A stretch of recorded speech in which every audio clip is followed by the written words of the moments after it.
Reaction के और एक नए रिएक्शन वीडियो में मैं आपको स्वागत करता हूं। मैं हूं विक्रम और आज हम रिएक्शन देने वाले हैं द देशभक्त यूट्यूब चैनल का एक वीडियो है explain Orissa train accident, technical glitch और ग्रॉस नेग्लिजेंस। ठीक है दोस्तों, अभी चलो देखते हैं वीडियो स्टार्ट करते हैं। और मेरा जो ओपिनियन है मैं आपको वीडियो के लास्ट में दूंगा, क्योंकि मैं भी उड़ीसा से हूँ। वो भी उसके ऊपर मैं थोड़ा वीडियो बनाने का थोड़ा लेट हो गया है, क्योंकि मेरा ड्यूटी चल रहा था तो मैं वीडियो नहीं बनाया था।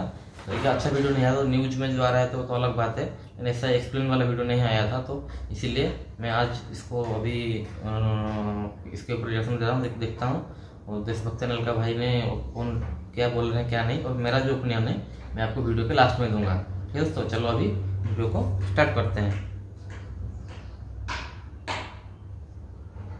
हुए रेल हादसे में अब तक लगभग 300 लोगों की जानें जा चुकी हैं, 900 से ज्यादा लोग घायल हैं। रेस्क्यू टीम्स ने अपना काम खत्म कर दिया है और रेस्टोरेशन ऑफ द ट्रैक्स का काम चालू हो चुका है। रेल मंत्री ने यह भी बताया है कि इलेक्ट्रॉनिक इंटरलॉकिंग एरर के कारण यह हादसा हुआ। हालांकि पिछले 10 से 12 साल में ऐसी कई रेल एक्सीडेंट्स हुई हैं जो कि इंडियन रेलवेज की सिक्योरिटी पर सवाल उठाती हैं, लेकिन हमने शायद सबक नहीं सीखा और इसीलिए इतने लोगों की जानें आज गई हैं। चाहे आप 2011 जुलाई का फतेहपुर एक्सीडेंट ले लीजिए, जिसमें हावड़ा कालका मेल डीरेल हो गया था, जिसमें करीबन 70 लोगों की जानें गई थी, तो वार्निंग सिग्नल्स थी। या फिर आप मई 2012 की हम्पी एक्सप्रेस का एक्सीडेंट ले लीजिए, जिसमें 25 लोग मारे गए। मई 2014 में गोरखधाम एक्सप्रेस 25 डेड, मई 2016 में Indore Patna train accident 146 dead, जनवरी 2017 हीराकुंड एक्सप्रेस करीबन 40 लोगों की मौत और अगस्त 27 में उत्कल एक्सप्रेस में करीबन 20 लोगों की मौत। और इसके 4 दिन बाद कैफियत एक्सप्रेस, जिसमें मौत तो नहीं पर करीबन 70 लोग गंभीर रूप से घायल हुए थे। और इसी के बाद रेलवे मिनिस्टर सुरेश प्रभु ने रिजाइन भी किया था। हाँ, वो एक जमाना था जब रेल मंत्री रिजाइन किया करते थे, मॉरल रिस्पॉन्सिबिलिटी लिया करते थे, लेकिन आज के नए इंडिया में बोला जाता है कि रेजिग्नेशन देना एक कमजोरी है। काफी बहस हुई है, नए सिक्योरिटी मेजर्स की बात काफी दिनों से चल रही है, ये आपने न्यूज में भी काफी बार देखा होगा। आज के इस एपिसोड में लेकिन जानने की कोशिश करेंगे कि इस घटना में कैसे एक नहीं, दो नहीं, 3 दुर्घटनाएं एक के बाद हुई और इस एक्सीडेंट को एक टेक्निकल ग्लिच माना जा सकता है, एक सिक्योरिटी लैप्स माना जा सकता है, या एक लापरवाही कि हमारे जो एक पॉलिटिकल क्लास और एक पॉलिटिकल विल है उसको सिक्योरिटी की परवाह ही नहीं है। नेता टाइप आधा काम मत करो, सब्सक्राइब के साथ साथ बेल आइकॉन भी दबाओ। मेरा चैनल को सब्सक्राइब कर लेना। शुरुआत करने से पहले मैं आपको ये चित्र भी दिखा लेना। देता हूं, अगर आपको ये नहीं मालूम है क्या है, तो इसका नाम है मंगलयान। इसरो के साइंटिस्ट ने इसे एक बहुत ही कम बजट में एक शॉट में सीधा मार्स पहुंचा दिया। भारत पहला देश बना जिसने पहले अटेम्प्ट में लो बजट में मंगलयान तक का सफर तय कर दिया। लेकिन हमें यहां बोला जाता है कि देखिए, सिक्योरिटी अपैरेटस बैठाने में, टेस्टिंग करने में 10 साल लग जाते हैं। दूसरे तरफ नए ट्रेन लॉन्च करने में उतना टाइम नहीं लगता है, लेकिन शायद जाने उतनी इंपॉर्टेंट नहीं है, इसीलिए सिक्योरिटी को प्रायोरिटी नहीं दिया गया था। समझाता हूं कैसे। उड़ीसा के बालासोर डिस्ट्रिक्ट में बहानगा बाजार स्टेशन से कुछ पहले यह घटना घटी। नॉर्मल रेलवे लाइंस की तरह यहां भी अप एंड डाउन लाइन चलती है। अप लाइन चेन्नई की तरफ जाता है, डाउन लाइन हावड़ा की तरफ। इसके अलावा इस जगह पर दोनों तरफ लूप लाइंस भी हैं। लूप लाइंस को हम सर्विस रोड की तरह मान सकते हैं, जिसका इस्तेमाल तब होता है जब किसी ऐसी ट्रेन को क्रॉस करने देना होता है जिसे जल्दी जाना होता है। अक्सर राजधानी या शताब्दी के लिए बाकी ट्रेन थोड़ी देर के लिए लूप लाइन में चली जाती हैं और तब ये हाई स्पीड ट्रेन पास हो जाती है और ये वापस फिर पटरी में आ जाते हैं। शालीमार से चेन्नई जाने वाली कोरोमंडल एक्सप्रेस अपने स्टेशन बालासोर से टाइम से निकल चुकी थी और अगले स्टेशन पर टाइम पर पहुंच भी जाती, क्योंकि बहानगा बाजार उसके स्टॉप तो था ही नहीं। इसी टाइम बहानगर बाजार स्टेशन से कुछ ही दूर पहले एक गुड्स ट्रेन लूप लाइन में खड़ी थी। अब हुआ कुछ ऐसे कि कोरोमंडल सीधा आकर लूप लाइन में घुस गई और बहुत जोर से गुड्स ट्रेन को टक्कर दिया। ये टक्कर इतनी खतरनाक थी कि कोरोमंडल के कुछ डब्बे गुड्स ट्रेन के ऊपर चढ़ गए और कुछ दूसरे डाउन लाइन के ऊपर जाकर गिर गए। ठीक उसी वक्त डाउन लाइन में यशवंतपुर हावड़ा एक्सप्रेस हावड़ा के तरफ जा रही थी और वो भी इन बोगियों से जाकर टकराई और डीरेल हो गई। 2017-18 में रेलवे बजट में एक नया सेफ्टी फंड राष्ट्रीय रेल संरक्षा कोष या RRSK लाया गया था, जिसका कॉर्पस 1 लाख करोड़ था और जिसको सेटअप किया गया था कई सेफ्टी वर्क्स करने के लिए, क्योंकि हमारी इंडियन रेलवेज में अक्सर एक्सीडेंट्स होते आए हैं और वो रुके कभी नहीं है। इसकी सबसे पहली प्रायोरिटी थी कि रेलवे ट्रैक्स और रेलवे क्रॉसिंग्स ठीक करना। सेकेंड प्रायोरिटी थी मॉडर्नाइजेशन करना इंजन कैब का, नई टेक्नोलॉजीज लाना, और थर्ड प्रायोरिटी थी कि क्रू मेंबर्स को बेहतर तरीके से ट्रेन करना। 2017 से 2022 तक हर साल 20,000 करोड़ खर्च होना था इस सिक्योरिटी मेजर के लिए। इसमें से सेंट्रल गवर्नमेंट 15,000 करोड़ देती, रेलवेज 5,000 कंट्रीब्यूट करती, पर रेलवेज ने अगले 3 साल का फंडिंग ही नहीं किया, करीबन 15,000 करोड़ रुपए। इतना ही नहीं, जो पैसे पहले इस फंड में जमा हुए थे उससे भी करीबन 2,300 करोड़ नॉन रेलवे सेफ्टी में खर्च किए गए। सोचिए, अगर ये सेफ्टी मेजर्स पे काम लिए जाते तो शायद ये एक्सीडेंट नहीं होता, शायद ऐसे कई और डिरेलमेंट्स रुक सकती थी। अब आते हैं उस मुद्दे पर जिस पर इतना डिबेट हो रहा है कि क्या ये करीबन 300 जानें बचाई जा सकती थी, क्या ये लापरवाही इंडियन गवर्नमेंट की है। इंडियन रेलवेज में 2012 में ट्रेन कोलिजन एडवांस सिस्टम के अंडर एक ऑटोमेटिक प्रोटेक्शन सिस्टम तैयार किया गया था, जिसका नाम अब दिया गया था कवच। रेलवे मिनिस्टर अश्वनी वैष्णव के अकॉर्डिंग ये कवच सेफ्टी इंटेग्रिटी लेवल 4 सर्टिफाइड है, जिसका मतलब कवच लगाने से दुर्घटना होने की प्रोबेबिलिटी 1 in 10,000 हो जाती है। ये इतना एडवांस सिक्योरिटी सिस्टम है जो करीब 10 किलोमीटर पहले ही किसी ऑब्स्टिकल को ट्रेन ट्रैक पर किसी ऑब्स्टिकल को अपने ultra high frequency radio wave से रीड कर लेता है और ट्रेन की स्पीड 30 किलोमीटर तक ले आता है, जिसके बाद ट्रेन को फिर रोकना बहुत आसान हो जाता है। पर अच्छा और एडवांस सिस्टम होना और अच्छा और एडवांस सिस्टम को इंप्लीमेंट करने में जमीन आसमान का फर्क है। फैक्ट यह है कि यही एडवांस्ड कवच सिस्टम अभी तक सिर्फ 2% ऑफ इंडियन रेल लाइन में लगाया गया है। सिर्फ 2% हमारे रेल लाइन नेटवर्क को यह कवर करता है। फर्स्ट फेज में प्लानिंग तो यह थी कि 2022-2023 में यह कवच 2000 किलोमीटर रूट पर भी फैलाया जाए, वो भी कोई बात होती, लेकिन अभी तक सिर्फ 1500 किलोमीटर भी नहीं किया गया है। इंडिया का टोटल रेल नेटवर्क 68,000 किलोमीटर है।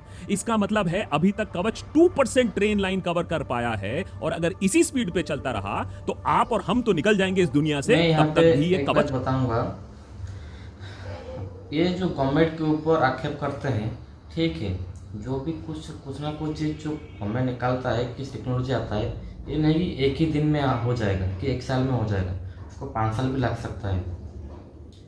क्योंकि एक हाईवे बनाने के लिए, ओनली एक हाईवे बनाने के लिए 4 से 5 साल लग सकता है, तो ये तो एक थोड़ा सेफ्टी चीज़ है, तो उसको थोड़ा इम्प्लीमेंट करने के लिए टाइम लगेगा ही। इसमें गवर्नमेंट को कोसना मेरे हिसाब से सही नहीं है, ये मेरा ओपिनियन है, मेरे हिसाब से सही नहीं। ठीक है, अभी तक बहुत कम लगा है, ये ठीक है, लेकिन गवर्नमेंट के इसमें दोष है, लेकिन इतना भी दोष नहीं है उसका, क्योंकि पहले से कुछ नहीं था, एक नया चीज़ आ रहा है तो उसमें टाइम भी लगेगा ही। एक एक्सीडेंट हो गया तो इस गवर्नमेंट के ऊपर आक्षेप करना ये सही बात नहीं है मेरे हिसाब से। ठीक है, चलो देखते हैं, वीडियो आगे देखते हैं। नहीं लगेगा।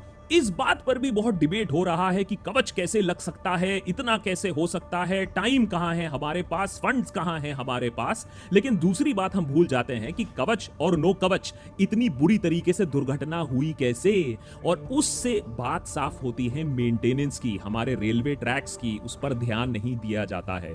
2017 से 2021 तक 1100 से भी ज्यादा डिरेलमेंट्स हो चुकी हैं खराब ट्रैक्स की वजह से। कैग ने अपने रिपोर्ट में डिरेलमेंट ऑफ इंडियन रेलवेज के track maintenance investigation of derailment किया था। कैग ने यह भी बताया कि ट्रैक रिकॉर्डिंग कार के इंस्पेक्शन में 30 से 100% तक का इंस्पेक्शन शॉर्टफॉल है। कैग के according engineering department, operating department और मैकेनिकल डिपार्टमेंट की वजह से 100 डिरेलमेंट्स होती आई हैं। इनमें से 500 से भी ज्यादा केसेस में एक्सेप्टिंग अथॉरिटी को डिरेलमेंट की इंक्वायरी रिपोर्ट भी टाइम से सबमिट नहीं की गई थी। तो ये मत सोचिए कि ये दुर्घटना है, ये एक्सीडेंट है। चेतावनी पहले भी थी, मैन मेड एरर पहले भी हो रहे थे, और उसके बाद जाकर ये बड़ी एक दुर्घटना घटी है, जिसके कारण ये डिरेलमेंट्स रुकी नहीं, क्योंकि हमने उस पर फोकस नहीं किया, और इसीलिए आज ये सिचुएशन आया है। उड़ीसा के केस में it's one of the biggest lapses in signalling भी है। छोड़िए कवच की बात, ये बताइए कि सिग्नलिंग इतना खराब कैसे हो गया कि कोरोमंडल को पहले गुड्स ट्रेन ने मारा, फिर वो लूप लाइन में जाया, लूप लाइन में फिर हावड़ा ट्रेन ने उसे मारा। और वार्निंग की ही बात करें तो इसी से मिलता जुलता एक केस रिपोर्ट हुआ था 8 फरवरी को, जब संपर्क क्रांति ट्रेन स्टेशन से पास एक गुड ट्रेन से टकराने ही वाली थी, पर लास्ट मोमेंट में ड्राइवर की अलर्टनेस की वजह से दुर्घटना होने से बच गए। प्रिंसिपल चीफ ऑपरेटिंग ऑफिसर ने इसकी जानकारी देते हुए कहा कि ट्रेन का डायरेक्शन सेट था और PLCT मतलब पेपर लाइन क्लियर टिकट भी ट्रेन को दिया जा चुका था, जो ट्रेन को स्पेशल सर्कमस्टांस में ब्लॉक सेक्शन में जाने की परमिशन देता है। इसके बाद भी ऐसा फेलियर होना थोड़ा स्ट्रेंज था। ऐसे में उस ऑफिसर ने पता लगाया कि सिग्नलिंग सिस्टम सही से काम नहीं कर रहा था और जिसके कारण डिस्पैच रूट भी अपने आप ऑल्टर हो जाता है। अगर उस वक्त ट्रेन के लोको ड्राइवर अलर्ट नहीं होते तो एक भयानक घटना घट चुकी होती। ये फरवरी की बात है, पर उस समय सरकार यूपी, पंजाब, उत्तराखंड, मणिपुर, गोवा के इलेक्शन में बिजी थी।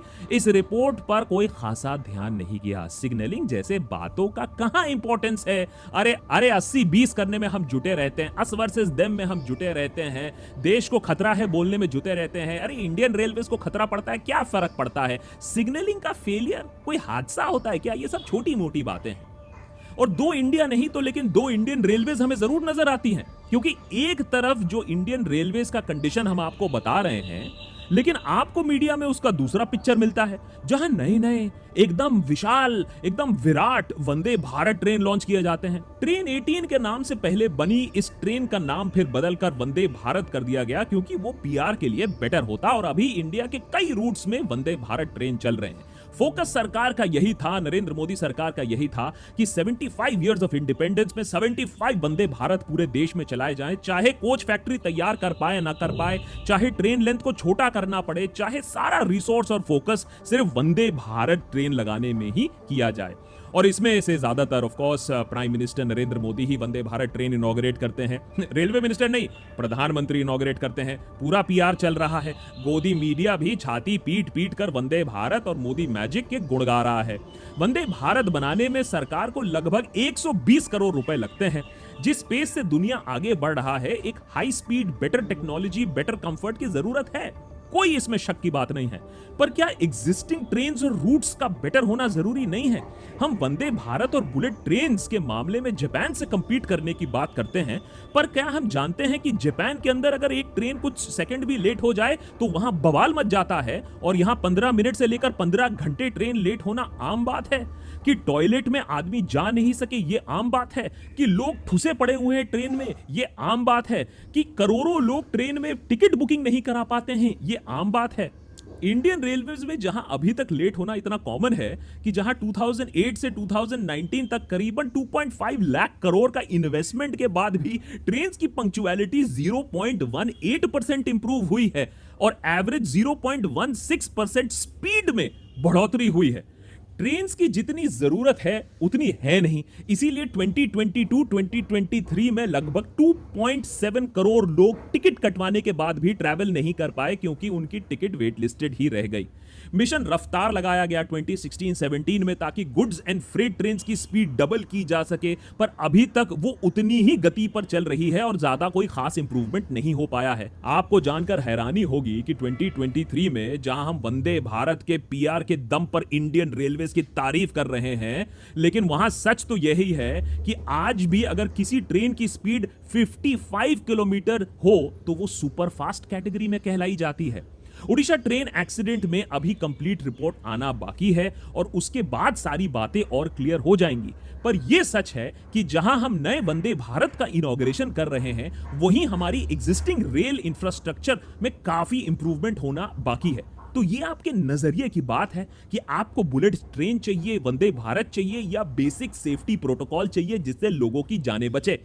और ये मत कहिएगा कि ये नामुमकिन है, मुमकिन जरूर है, क्योंकि जो देश मंगल तक पहुंच सकता है, चांद तक पहुंच सकता है, वो आराम से एक ट्रेन कोलिजन अवॉइडेंस सिस्टम लगा सकता है। जिस गति से, जिस पैशन से, जिस तेजी से वंदे भारत लॉन्च किया गया था, उसी पैशन से, उसी तेजी से हम ये ट्रेन कोलिजन अवॉइडेंस सिस्टम भी लगा सकते हैं। और अगर वो भी नहीं कर सकते हैं, कम से कम कम से कम अंग्रेजों के जमाने के सिग्नलिंग सिस्टम को तो कम से कम मेंटेन रख सकें, जिससे एक ट्रेन दूसरे ट्रेन के ऊपर चढ़ ना जाए। लेकिन जो भी हो जाए, 300 जाने भी चली जाए, हमें सीख तो मिलने वाली है नहीं, क्योंकि इस दुर्घटना के बाद और भी दुर्घटनाएं घटी। और वो घटी क्यों? क्योंकि इस इंसिडेंट को भी हर इंसिडेंट के तरह एक कम्युनल स्पिन देने की कोशिश की गई, जहां कुछ राइट विंग ट्रोल्स ने यह भी दिखाने की कोशिश की कि एक्सीडेंट साइट के बगल में ही एक मस्जिद टाइप स्ट्रक्चर दिखाई देता है और एक्सीडेंट दिन था फ्राइडे, तो इसका मतलब आप खुद ही आंक लीजिए कि कौन इसके पीछे हो सकता है। वो तो दूसरी बात निकली कि वो स्ट्रक्चर जिसकी बात हो रही थी वो एक इस्कॉन टेम्पल निकला। लेकिन बार बार यही चीज दोहराने की कोशिश की गई कि किसी और की गलती है, सरकार की गलती नहीं हो सकती है। सरकार इस्तीफा और मॉरल रिस्पॉन्सिबिलिटी की बात नहीं कर सकती है, क्योंकि खैर मॉरल तो है ही नहीं। और उसके बाद भी अगर आप देखो किस तरीके से जो मीडिया पहले के जमाने में एक सिस्टम को, एक सरकार को कटघरे में लाती थी, सवाल पूछती थी, जाने क्यों गई ये सवाल पूछा जाता था, आज वही मीडिया रेल मंत्री को एक मसीहा की तरह दिखाने की कोशिश कर रहे हैं कि देखिए वो साइट पर है, देखिए वो रात तक काम कर रहे हैं। तो हो सकता है कि इस एक्सीडेंट के बाद रेल मंत्री का एलिवेशन हो, रेजिग्नेशन तो ना हो, क्योंकि इस चीज को एज अ पॉजिटिव दिखाया जा रहा है कि देखिए कितना बढ़िया काम हो रहा है। लेकिन फैक्ट तो यही है कि चाहे आप वंदे भारत को बिल्कुल वेलकम करिए और करना भी चाहिए, लेकिन जहां प्रायोरिटी की बात है वो साफ है कि ना हमारी सिग्नलिंग सिस्टम, ना हमारी हाइजीन सिस्टम, ना हमारी ऑन टाइम परफॉर्मेंस सिस्टम कहीं भी है, और हजारों लाखों लोग रोज इंडियन रेलवेज में इसको भुगत रहे हैं। मतलब आसान भाषा में अगर आपको समझाने की कोशिश करें तो भाई सूट बूट तो बहुत अच्छा लग रहा है, लेकिन अंदर का कच्चा बनियान जो है वो फटा है, उसमें से बांस आ रही है। सवाल यह है कि आपको क्या नजर आ रहा है, अंदर की बात या बाहर का सूट? ठीक है दोस्तों, वीडियो यहाँ पे ख़त्म हो गया है। मैं एक बात बताऊँ, वो जो देशभक्त चैनल का जो उनका नाम तो मेरे को मालूम नहीं है, आज पहली बार देख रहा हूँ, उनका वीडियो देख रहा हूँ। वो जो गवर्नमेंट के ऊपर आक्षेप कर रहे हैं ना, मेरे को ये सही नहीं लगता है। ये मेरा ओपिनियन है, हो सकता है।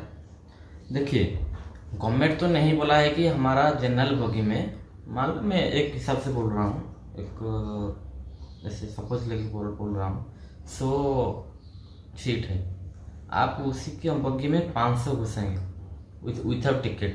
गवर्नमेंट तो नहीं बोला है कि विदाउट टिकट में यात्रा करो, विदाउट टिकट का जो बोले,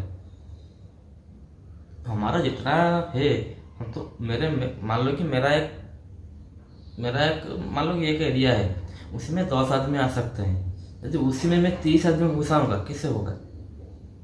ये तो गवर्नमेंट का गलती नहीं है। ठीक, गवर्नमेंट का गलती है तो ट्रेन को बढ़ाना चाहिए। वो जो बोले कि मंगल में पहुंच जाते हैं उससे कम बजट में, ट्रेन में नहीं लगा भाई। जो भी अभी जो कॉम्बो सिस्टम आया है, नया सिस्टम है वो ठीक कि इसमें लेट हो रहा है, लेकिन ये इतना जल्दी भी नहीं हो सकता है। मंगलयान के लिए 10 साल, 15 साल, 20 साल से इसके ऊपर टेस्टिंग होकर उसके बाद वो चालू हुआ। ये नहीं कि 10 दिन में हो गया है। मैं भाई को बोला, ये नहीं कि मैं कुछ ये बोल रहा हूँ। अभी जो हमारा, मैं भी उड़ीसा से हूँ, ठीक है दोस्तों। उड़ीसा में जो हादसा हुआ है बहुत खतरनाक। गवर्नमेंट जो भी न्यूज़ जो दिखा रहा है 300 नहीं है, 300 जो डेथ हुआ है वो बहुत ज़्यादा डेथ हुआ है, और ज़्यादा डेथ हुआ है, लेकिन 300 सही आंकड़ा नहीं है। लेकिन मैं बोलूँगा इसमें मेरा हिसाब से जो टेक्निकल प्रॉब्लम हुआ है सिग्नल देने में, जो भी हमारा उड़ीसा का न्यूज़ में जो दिखा रहा है, मैं देख रहा था कि कोरोमंडल को पहले लूप लाइन में घुसने के लिए ग्रीन मिला, क्योंकि सुपरफास्ट एक्सप्रेस है कोरोमंडल, तो वो 100-120 के लगभग स्पीड में था। तो जब भी घुस गया, लूप लाइन में घुस गया है, तो उसको तुरंत रेड मिल रहा है। ऑलरेडी वो घुस ही चुका है वो, और तब जब तक देखता उसको ब्रेक मारने का टाइम ही नहीं है। इसीलिए जो गुड्स खड़ा था, मालगाड़ी खड़ा था, उसको जाकर टकराया, उसके ऊपर चढ़ गया। और उसी टाइम क्या, और जो भाई जो बोले कि यशवंतपुर हावड़ा यशवंतपुर जो आ रहा था वो डाउन लाइन में, उसमें से उसके वो फेस टू फेस टकराया नहीं है, क्रॉस कर गया था। कोरोमंडल जब पलटा ना, उसका जो डिब्बा जाके यशवंतपुर एक्सप्रेस का लास्ट 2-3-4 डब्बा में लगा है, तब जाके वो पलटा है, लास्ट वाला डिब्बा पलटा है यशवंतपुर का। और जितना भी डेथ हुआ है सबके सब जनरल बगी का ही डेथ हुआ है। जैसे कि रिजर्वेशन बगी की एसी बगी से किसी का भी डेथ नहीं हुआ है। हो सकता है कोई इंजर्ड हो सकता है, ये नहीं डेथ, लेकिन किसी का डेथ नहीं हुआ है। और जनरल में क्यों डेथ हुआ है, मेरा हिसाब से जनरल बगी पूरा भरा रहता है, पूरा फुल टू फुल भरा रहता है। वो लोगों भी आके पूरा जैसे गेट के पास में बैठ जाते हैं। जब ट्रेन चढ़ गया ऊपर, जब ट्रेन पलटा है तो उसी टाइम क्या हुआ है ना, जो पलटी मारा है तो उसी टाइम जनरल बगी में जो ज़्यादा लोग थे उसी के अंदर उनका डेथ हो गया है। ये बहुत दुखद घटना है, इसको मैं सपोर्ट नहीं करता हूँ, लेकिन इसी में मैं गवर्नमेंट को इतना भी ये नहीं मानूंगा कि गवर्नमेंट का गलती है। भाई गवर्नमेंट उसका काम, अच्छा दुनिया को, हमारा देश को दिखाना इतना बड़ा है। अच्छा वंदे भारत जो सुपरफास्ट निकला है वो कुछ खराब चीज़ है क्या? वो तो खराब। अच्छा रेलवे प्रधानमंत्री तो आके रेल लाइन नहीं बिछाएंगे, कौन बिछाएगा? हम लोग बिछाएंगे।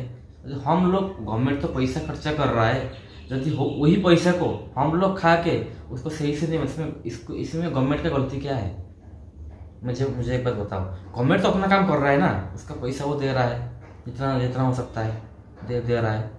ये बहुत दुखद घटना है और भगवान मैं प्रार्थना करूँगा कि फ्यूचर में ऐसे घटना कभी ना हो, क्योंकि मेरा हिसाब से मैं इतना बड़ा एक्सीडेंट में दिखा नहीं था। ट्रेन एक्सीडेंट होता रहता है, डिरेल होता रहता है। देखो डिरेल होना, ये हम इसमें गवर्नमेंट कुछ गलत, मान लो कि कोई कट्टरपंथी हो गया, किसी आतंकवादी हो गया, जो भी हो गया, वो किसी जंगल के अंदर में जाके, जंगल में ट्रेन जाता है, उसके अंदर जो ट्रेन पटरी है उसके ऊपर कुछ कर लेगा तो पलटी मारेगा ट्रेन, उसमें गवर्नमेंट की क्या गलती है? ठीक है ना दोस्तों? ठीक है दोस्तों, वीडियो ठीक ठाक था, मेरे को इतना थोड़ा नेगेटिव लगा। मेरे लगता जो एक बात बोले, गोदी मीडिया है, मंत्री जी को पॉजिटिव दिखा रहे। भाई एक मंत्री है वो हमारे, ठीक है हमारे वजह से वो चुन के आया है, लेकिन फिर एक मंत्री रात करके वो जाके वहाँ पे बैठा रहता है, रेस्क्यू के साथ उनके साथ रहता है। थोड़ी ये उसका खराब भी है क्या? इसको हम नेगेटिव में दिखाएंगे? कौन चाहता है कि कोई लोग मर जाए? कोई नहीं चाहता है। ठीक है दोस्तों, मेरे लगता है वो जो भाई है ना, एंटी बीजेपी है, प्रो कांग्रेसी है, इसको ये बात को बोलना नहीं चाहिए था, लेकिन मेरे को कैसा लगा। ठीक है दोस्तों, उनके ओपिनियन वो दिए, मेरा ओपिनियन ये है, और सबका भी ओपिनियन अलग अलग होता है। ठीक है दोस्तों, और अभी ये वीडियो को यहीं भी वाइंड अप करते हैं।